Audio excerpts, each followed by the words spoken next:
ये देख रहे हैं, ये वाइट कलर का जो गुंबद है ये सुल्तान कातबाई ने बनवाया था 892 हिजरी के अंदर। देखिए इस तरह से ये जो आज का जो गुंबद खजरा है ये उसकी मॉडल की तरह है, ठीक है, उसी तरह से बना हुआ था।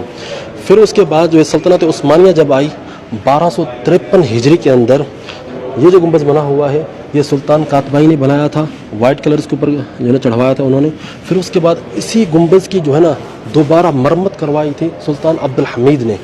यहाँ पर देखें तो यहाँ पर आपको ग्रीन कलर नज़र आएगा, पहले जो है वाइट कलर था, फिर उसके बाद जो है ग्रीन कलर जो है ना ये सुल्तनत उस्मानिया के दौर के अंदर जो है इसको किया गया। फिर दोबारा इसकी जो है ना मरम्मत की गई, फिर इसको ग्रीन कलर किया गया जो आज तक मौजूद है। ग्रीन कलर के अंदर जो आज गुंबद खजरा मौजूद है ये सल्तनत उस्मानिया के दौर में बना था 1253 हिजरी के अंदर। अच्छा जी, ये जो कमरा आप देख रहे हैं ये सईदा आयशा रज़ी अल्लाह तआला अन्हा के कमरे का ये मॉडल है। इस तरह से कमरा हुआ करता था।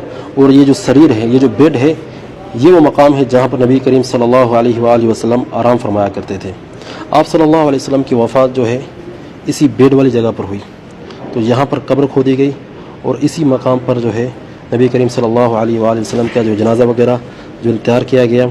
और आप सल्लल्लाहु अलैहि वसल्लम का जो जनाज़ा है वो जिस तरह से आम जनाजे होते हैं इस तरह से नहीं हुआ।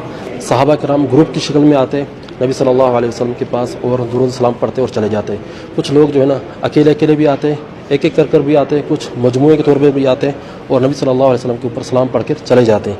आम तौर पे जो जनाजे होते हैं इस तरह से कोई भी जनाजा नहीं हुआ नबी करीम सल्लल्लाहु अलैहि वसल्लम का। अच्छा जी।